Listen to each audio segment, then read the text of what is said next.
თბილისის ნიჭიერთა 10 წლედი, სივრცე, სადაც წლების განმავლობაში დიდი მუსიკოსებისა და პედაგოგების შემოქმედება იქმნებოდა. უკვე 10 წლეულებია ქართული მუსიკალური კულტურის მნიშვნელოვან ისტორიებს ინახავს. დრო გადის, თუმცა მათი დატოვებული კვალი დღემდე ცოცხალია.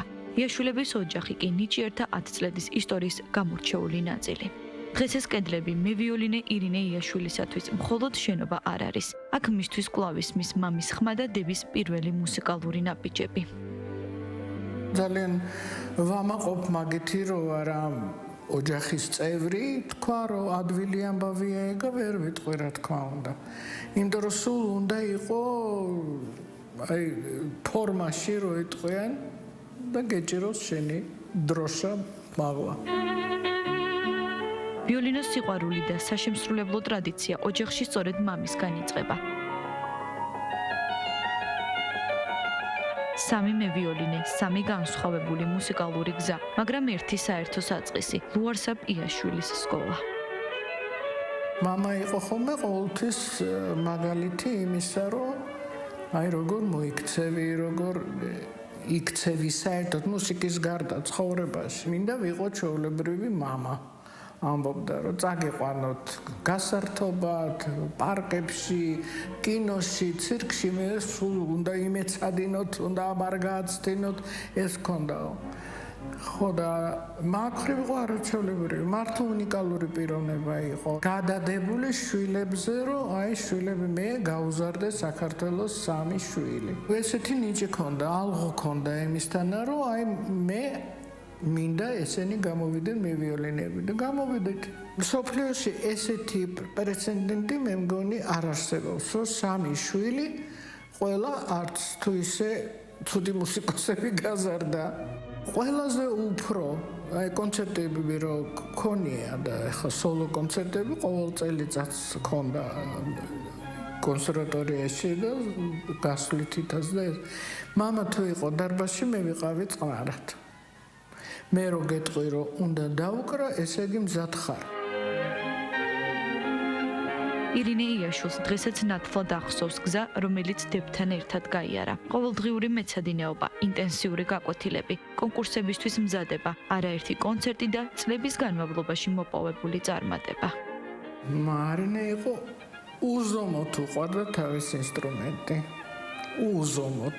ესე იგი პირველ ადგილზე იყო მისთვის ვიოლინო, მერე უკვე ყველაფერი დანარჩენი მერე მოდიოდა.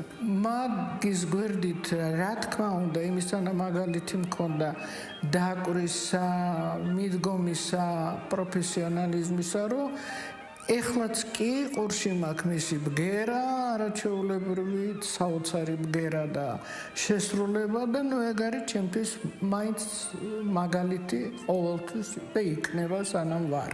ჩემ თავზე რა გითხრათ, მე აპარატი და ეს ყოველთვის კარგი მქონდა და მარინესა ხშირად დაგვიკრავს ერთად.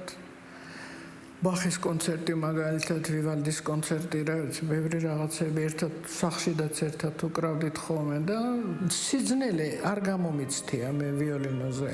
ვიღებდი ვიოლინოს და უკრავდი. პრინციპში ვგევართ ერთმანეთს, ნანაც გვგავს ჩვენ. დაკვრის დროს უკვე, ნუ პირველი მარინე, მეორე მე, ნანა მესამე ესე იყო დარიგებული, თუ სამივე უკრავდი. წლების შემდეგ ნიჭიერთა 10 წლებში დაბრუნება მისთვის განსაკუთრებულად მნიშვნელოვანი და ემოციური ნაბიჯი აღმოჩნდა. დღეს ის თავად უზიარებს ახალ თაობას იმ ცოდნას, გამოცდილებასა და მუსიკისადმი დამოკიდებულებას, რომელიც ოჯახში თაობიდან თაობას გადაეცემოდა და საბოლოოდ ტრადიციად ჩამოყალიბდა. მიხარი აქ მოსლა.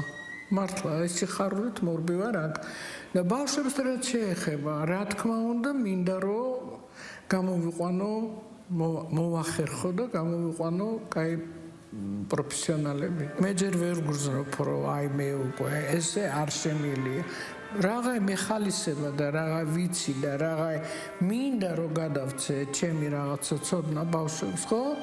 რატო არ უნდა გავაკეთო ეგ ამბავს? რო იტყვიან რომ აი თქვენი სკოლა მაინც ჩანს, იაშვილების სკოლა. აი ეს ძალიან მახარებს.